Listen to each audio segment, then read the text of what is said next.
Ladies and gentlemen, I've got one of these tiny little Jeeps that are doing tiny little Jeep things. This one's a 2016 Jeep Compass, and it doesn't have all-wheel drive. It also has a check engine light on. I plugged in the scanner to see what was going on. It's got low efficiency codes, which I'm not messing with right now, and it's got this code for the all-wheel drive. C145d, all-wheel drive clutch power return control circuit open.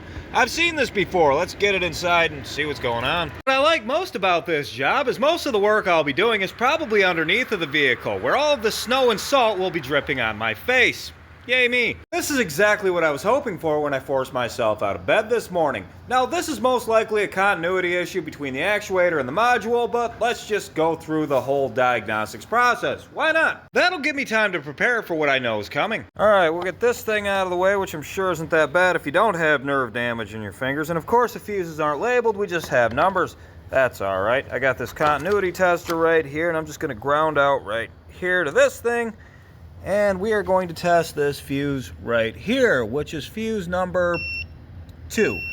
And that is for the all-wheel drive module. Like I said before, the problem's more likely a corroded wire underneath of the vehicle somewhere near the actuator that could be repaired with a 30-cent butt-in. But we might still get lucky. Sometimes these windshields leak, and they like to leak directly above the four-wheel drive module, which is a much more expensive repair, but I wouldn't have to get underneath of the car. Let's see if we can see that module.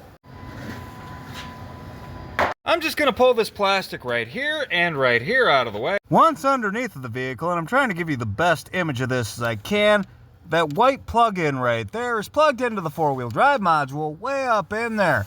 I'll have to unplug that and see if I can see those connections. Even doing a headstand on this wet floorboard, I don't see any corrosion or weirdness. Bummer, I guess I'll have to test these wires. On these connectors for the four-wheel drive, the fourth connector, the red wire with the white stripe should have power all the time. The one next to it, which is a red wire with a gray stripe, that should only have power when you turn the ignition on. And the black wire is your ground. Those are the only three you have to check here. So we back probe the red wire with the white stripe. We're good. Now I'm going to back probe the one next to it and try it with the ignition off. Nothing. Try the ignition on. Something. Check the ground. And I just ran a power wire over from the battery, and yes, the ground is good. The other three we can test to see if they're grounding out on something, but it doesn't matter. They're just signal wires, and we already know what the problem is. Those three wires run to the back of the vehicle, so let's go check them there. Back here, we're going to remove this plastic panel and the driver's side panel right here. They use screws.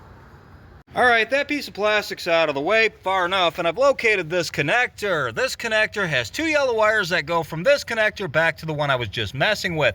One has a black stripe on it, the other one has a red stripe on it. Two are for the evap. Well, the purple one's for the evap, the other one's just a ground. We don't need to mess with those. For this, we need a long piece of wire we can attach to the front connector.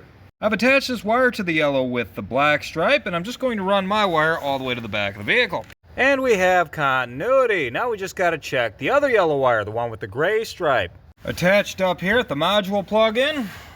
Well, fish, ladies and gentlemen, it looks like I'm going underneath, but for good measure, let's check the other two wires on this connector. This black wire right here is a ground. We can't check the other one unless it's trying to actuate, so we're not going to mess with that. Let's just go underneath and find the problem. We've narrowed the issue down to this last section of the wiring harness. Somewhere between this connector and the connector on the actuator, we've lost continuity on one of these four wires. Down here underneath of the vehicle, here's the rear differential, and we need to remove this metal shield that protects the wire harness.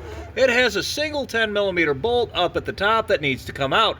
It's not easy to get to, but it isn't impossible. And if I have to tell you people to block your wheels and use stands, go get an adult. There's our connector going into the differential, and there's our two friends, our yellow wires, one with a brown stripe and one with a black stripe. We're going to test the continuity of both. So I'll connect a wire right here to one of these, then I'll go up top and connect to the plug-in I was just messing with. Hard to see, but I'm connected to the yellow and black wire up here. Nice and bright. Now let's go to the yellow and brown wire.